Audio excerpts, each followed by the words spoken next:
Hello students of the ninth form, and today we are going to look through across the curriculum section of our wonderful Spotlight 9 study book, and this time it's about literature. Здравствуйте, уважаемые девятиклассники! Сегодня мы посмотрим секцию Across the Curriculum нашего замечательного учебника Spotlight 9, и в этот раз она посвящена урокам литературы. Exercise 1. What type of play is The Merchant of Venice? What do you know about it? В каком жанре у нас написана пьеса «Венецианский купец»? Что мы о ней знаем? And for example, you can say, The Merchant of Venice is a comedy. It's about a man who asks his friend to borrow money. They end up asking the local moneylender for help and get themselves into trouble. Finally, it is their wives that get them out of trouble, and they all have a good laugh in the end. Это комедия о том, как один человек попросил денег у своего друга, у того их не было, и они пошли вместе к местному ростовщику. Но в итоге попали в беду. Наконец, их жены вытащили их из беды, и все вместе они в конце посмеялись. Exercise 2. Read the information below. How do the characters below relate to the story so far? And we have the story so far, то есть предыстория, как события у нас развивались до момента, по крайней мере, отрывка, который нам предстоит почитать. And there are some characters: Antonia, Portia, Bassanio, and Shylock.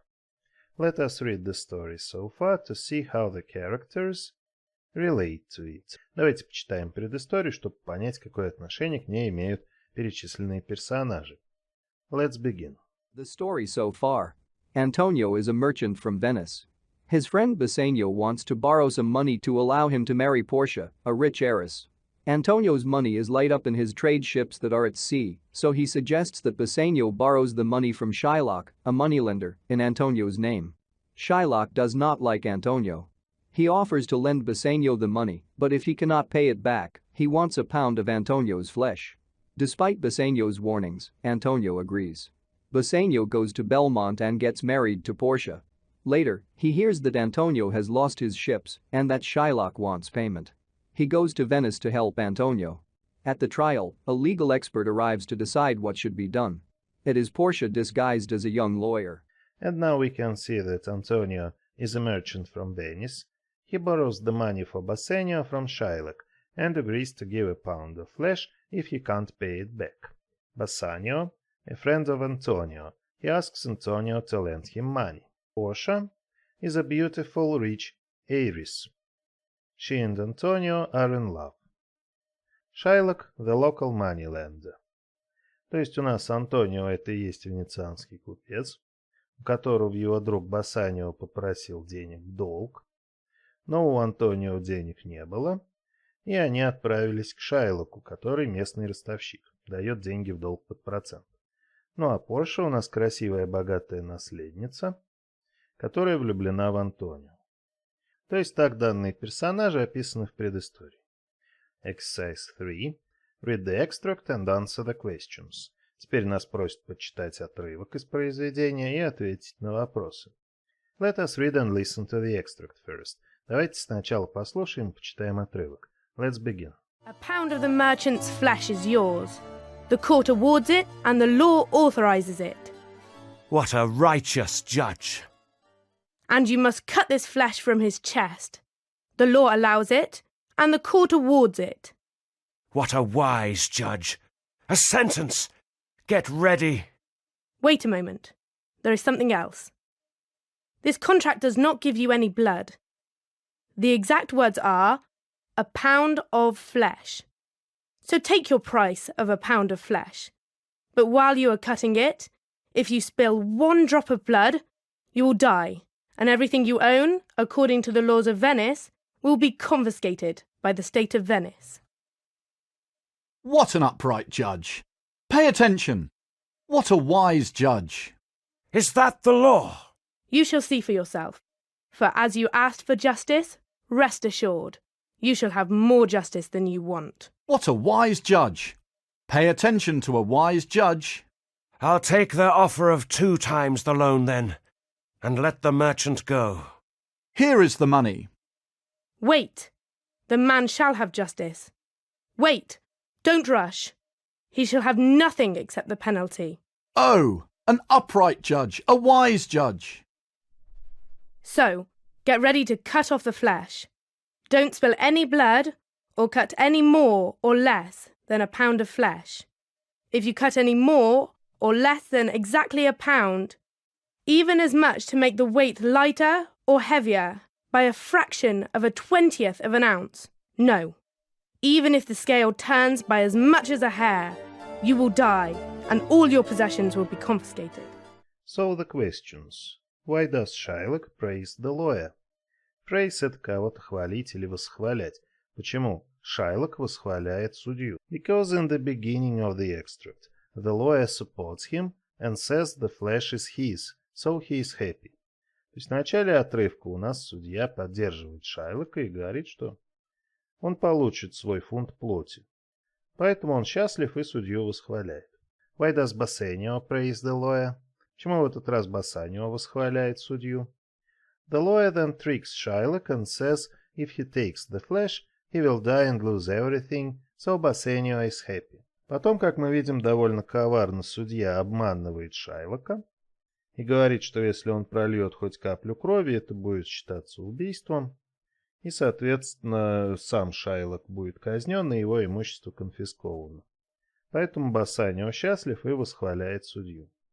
Why does Shylock change his mind and ask for the money? Почему Шайлок меняет свое решение и хочет получить деньги вместо фунта плоти? Shylock doesn't want to die and lose everything he owns. Конечно же, ему не хочется умирать и терять все, чем он владеет. Why does the lawyer tells Bassanio to wait and not rush? Почему судья говорит Бассанио, чтобы тот подождал и не спешил? The lawyer wants to make Shylock very afraid by trying to enforce the penalty. Судья запугивает Шайлока тем, что усиливает наказание для него. Exercise 4. Match the words in bold in the text to their meanings. Наши любимые слова, выделенные жирным шрифтом. Они у нас есть и в предыстории, давайте с них и начнем. Heiress. Person who has inherited a lot of money. То есть человек, унаследовавший много денег, в данном случае это девушка, поэтому она наследница. Gets married. A couple promised to be with each other. То есть он обещает невесте быть всегда с ней вместе, то есть женится на ней. Authorizes. Makes it legal. То есть делает законным, авторизовывает. Righteous. Morally good and fair. То есть праведный, в данном случае судья. Sentence. Judgment, то есть приговор. Confiscated. Seized, taken away. Конфисковано, отобрано, захвачено. Rest assured, be certain, то есть будь уверен. Здесь Порше говорит Шайлоку, что если уж он просил о справедливости, пусть будет уверен, что по справедливости он получит даже больше, чем ему нужно. Exercise 5. We have already done it together with exercise 3. And exercise 6. Think. How many different emotions do you think Shylock feels in this extract? Discuss in groups. Как много разных эмоций Шайлок испытывает в течение отрывка. То есть как у нас меняется ситуация. Обсудите в группах. Наши войс-боты составили примерную дискуссию по этому вопросу. Давайте послушаем и почитаем, что у них получилось, чтобы вы могли использовать это в качестве примера. Let's begin. I think Shylock is feeling very powerful in the beginning. Yes, I agree. He believes he is right, and the lawyer is on his side.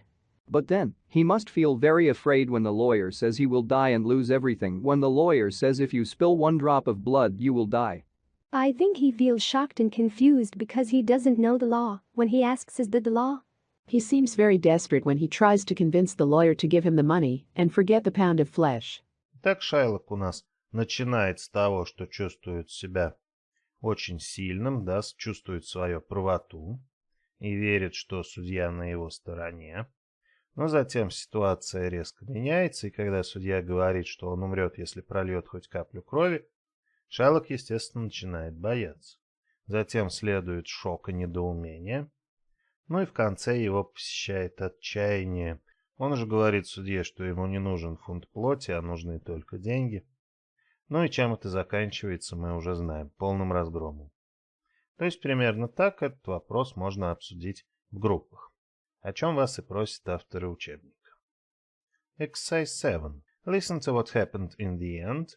In groups, give the story a different ending. И вновь работа в группах. Сейчас мы послушаем то, что случилось в конце. И нужно будет дать истории альтернативную концовку. То есть предложить свой вариант того, как все закончилось. Let us listen to what happened in the end first. Portia tells Shylock he is now guilty of threatening the life of another man, which means he must give his property away, half to the state and half to Antonio. The judge tells Shylock he will spare him his life and only wants him to pay a fine, not give the state his property. Antonio also tells Shylock to keep his property, but that he must give it all to his daughter and her husband when he dies. Shylock agrees to everything and leaves. Antonio and his friends leave the court very relieved. They return to Belmont and learn that the brilliant lawyer that saved Antonio's life was Bassanio's wife, Portia. After Portia explains everything that happened, they all celebrate a happy ending. Так история у нас закончилась тем, что судья сказал, что Шайлок угрожает жизни другого гражданина, и, соответственно, все его имущество должно быть конфисковано. Половина отходит государству, то есть городу Венеция, а половина человеку, жизни которого Шайлок угрожал, то есть Антонио. Однако дальше судья говорит, что достаточно на данный момент заплатить штраф, чтобы государство не претендовало на долю его имущества. Шайлок соглашается. Антонио тоже отказывается от своей доли имущества Шайлока при условии, что тот передаст его своей дочери и ее мужу, когда умрет. Шайлок, естественно, соглашается на все и покидает суд. Антонио и Бассанио возвращаются в Бельмонт, где узнают, что гениальный судья, который спас Антонио, это на самом деле Порша, жена Бассанио. Вот такая интересная концовка. Now let us give the story a different ending. Давайте подумаем о другом возможном развитии событий. И послушаем нашего войс-бота Эллисон, у которой свое мнение о том, как развивалась ситуация. Let's begin. Shylock tries to take his pound of flesh from Antonio. He tries to cut his heart out, but of course, Antonio begins to bleed, and the court orders him to stop.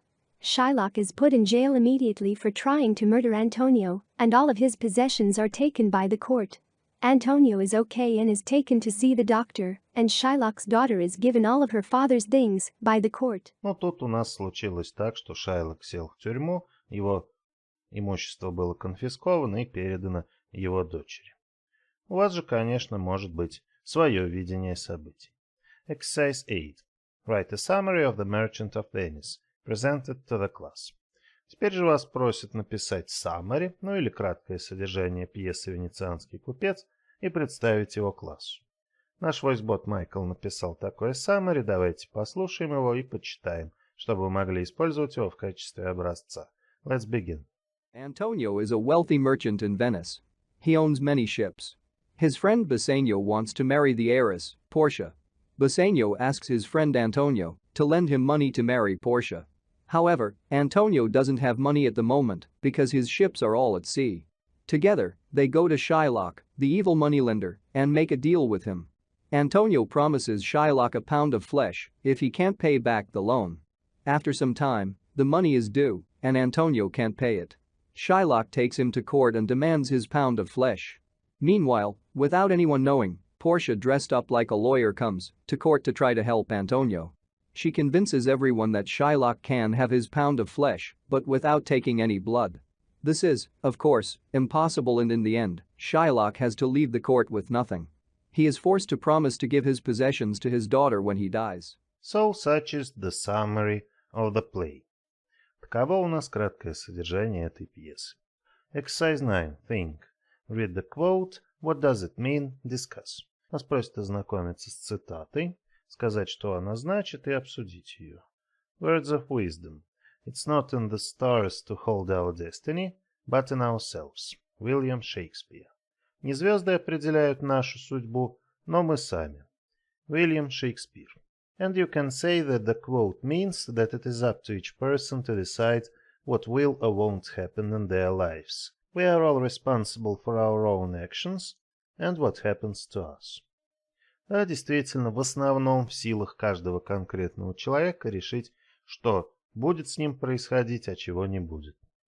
Мы сами ответственны за свои действия и за то, что происходит с нами. Exercise 10. In groups collect information about Shakespeare and his plays.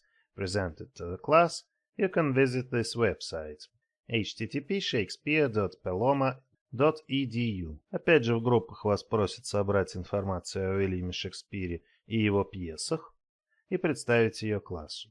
И вам предлагают воспользоваться данным веб-сайтом. Наш войс-бот Майкл посетил этот сайт, и давайте послушаем и почитаем, что он там нашел о Уильяме Шекспире, чтобы вы могли использовать это в качестве примера. Let's begin. William Shakespeare was born in April 1564 in Stratford-upon-Avon, Warwickshire, about 100 miles northwest of London. He went to school there for some time, and it is believed that he was taken out by his father and learned his trade as a leather maker, making purses, belts, and gloves. He married Anne Hathaway on 28 November 1582. They had 3 children, 2 girls and a boy, who died at a young age. Shakespeare was famous for writing 36 plays. Many of these plays were staged at the Globe Theatre in London. The plays could only be acted out by men, even the female roles. He started writing historical pieces and comedies, and sometime after 1599, perhaps after the death of his son, he started writing tragedies. Shakespeare died on the 23rd of April 1616. Well, that is all for today. Thank you. It was a pleasure again. Hope to see you soon and bye-bye.